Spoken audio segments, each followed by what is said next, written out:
Veíamos ayer en redes sociales un trabajo de PGD Consultores, que es local, y que dice intención de voto presidencial en Río Negro, 2023, por supuesto. Para Milei, los leo rapidito y ahora vamos a hablar de eso con detenimiento. Milei, Río Negro, intención de voto hasta ahora, 46%.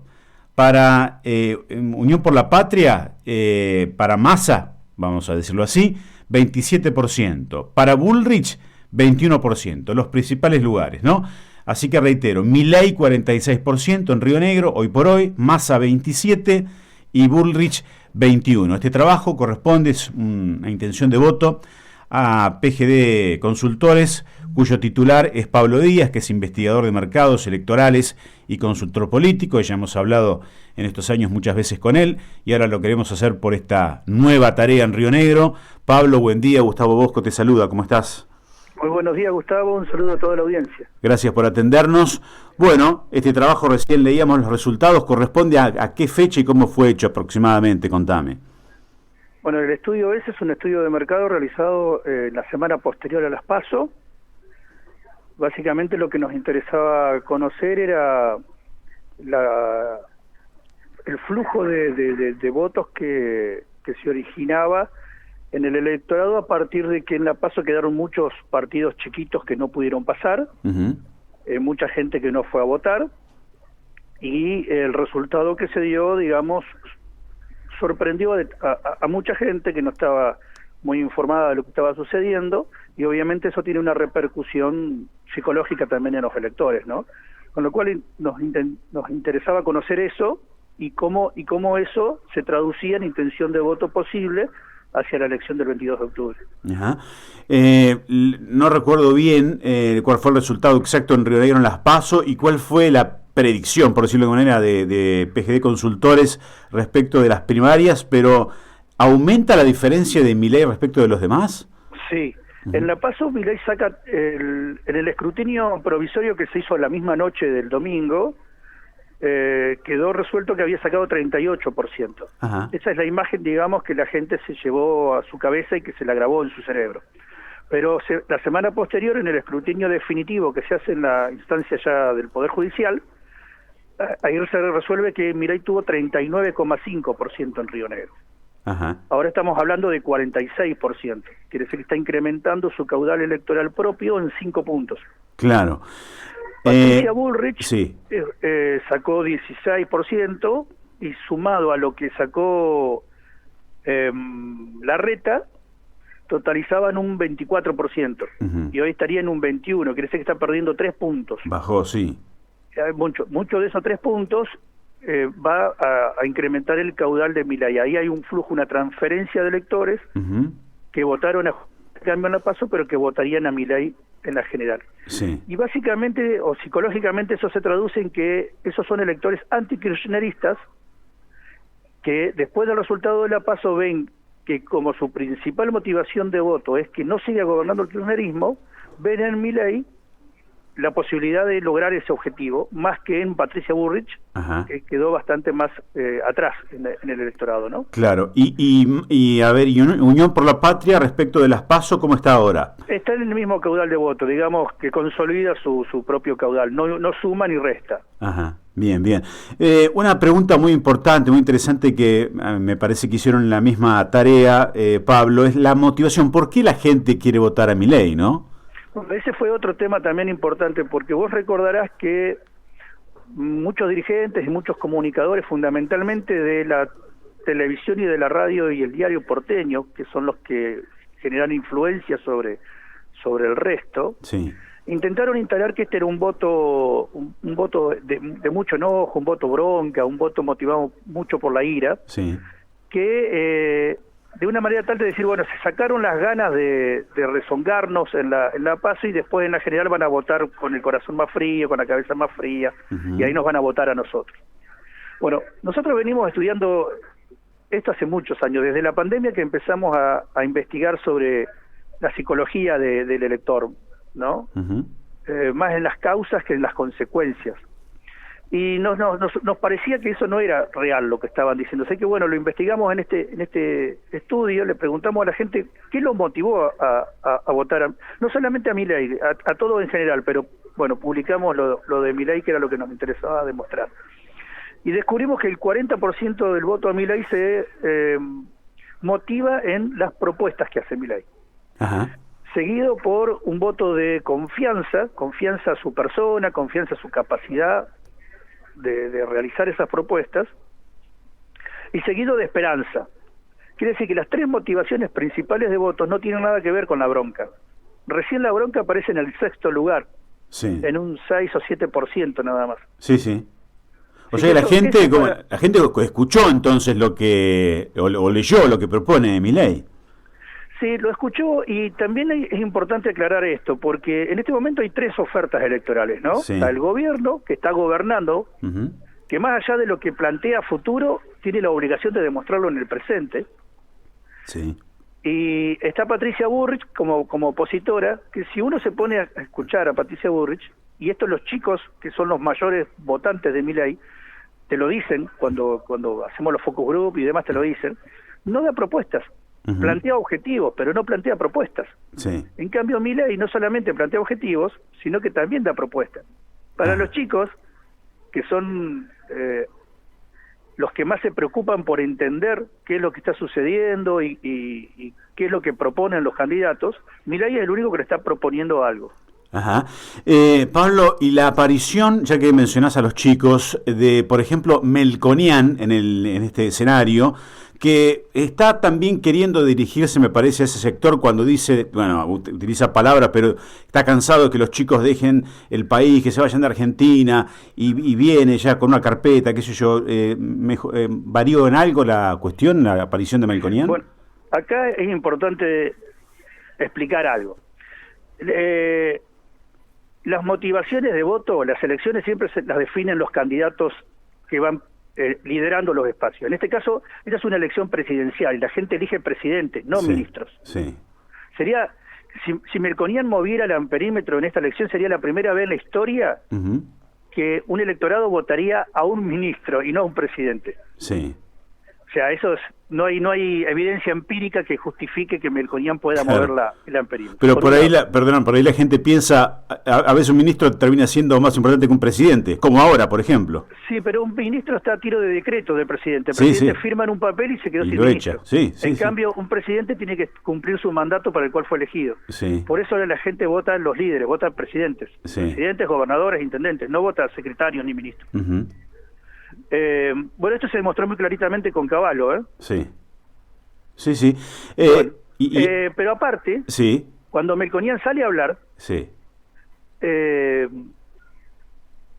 A ver, yo lo voy a decir en estos términos que son más fáciles de entender, ¿no? Dio más zaraza que explicaciones técnicas de cómo llevar adelante el proyecto de Bullrich. Sí, sí, sí.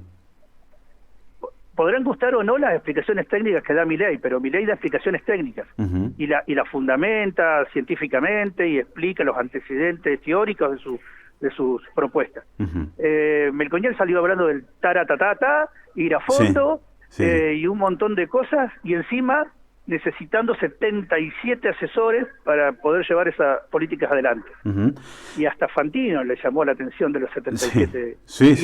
Y eso, guste o no, pregna mucho en la juventud, porque hoy la juventud se informa más por las redes sociales, por los canales de streaming que hay en las redes sociales, mucho más que por lo que venda el diario La Nación o Clarín. Pablo, y por último, las medidas que va anunciando el gobierno nacional, Massa concretamente, ¿mueven el amperímetro en estas intenciones de voto? No, tampoco lo mueven, y te explico por qué. El lunes posterior a la PASO, lo peor que hizo Sergio Massa fue la devaluación del 22%. Sí. No solamente por lo que significa en sí una devaluación del 22%, sino por lo que le significó en términos de expectativas hacia el comerciante, que aumentó automáticamente los precios en mucho más del 22%. Quiere decir que el martes todos nosotros vimos reflejado el resultado de la PASO en el supermercado, en la góndola del supermercado, con aumentos importantísimos de muchos de los productos. Bueno, ese daño que causó directamente al bolsillo de los electores no lo está reparando ahora con anuncios que no son inmediatos tampoco, que van a llevar un tiempo de implementación.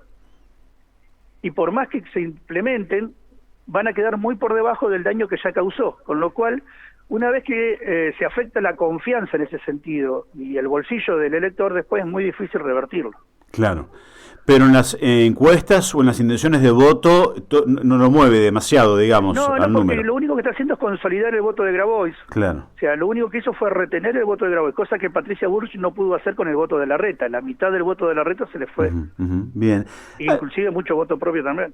¿Por qué crees? Mirá, esto es un poquito tarde por ahí para preguntarlo, pero ¿en qué se equivocó Larreta? Porque parecía que el candidato de Juntos por el Cambio hace, ponele, 1 o 2 años, a ver, lo digo desde mi ignorancia, era Larreta, puesto el número, me parecía a mí. ¿Qué pasó con Larreta, crees vos? No lo creo, estoy totalmente convencido porque nos dedicamos a estudiar eso, ¿no? A ver. Bueno, Larreta cometió 2 errores. El primer error que cometió es creerse presidente de la nación 2 años antes. Entonces, cuando uno llega con mucho tiempo de anticipación al lugar que debería llegar en el día de las elecciones, lo único que le queda al futuro es caer, no seguir subiendo. Sí. Larreta tenía 40 y pico % de intención de voto en las encuestas hace 2 años atrás. Sí. Y a partir de ahí fue cayendo, mes a mes. Porque se hace más visible y la gente ya empieza a ver no al posible candidato, sino ya al posible presidente. Y entonces le empieza a ver los defectos que tiene ese posible presidente.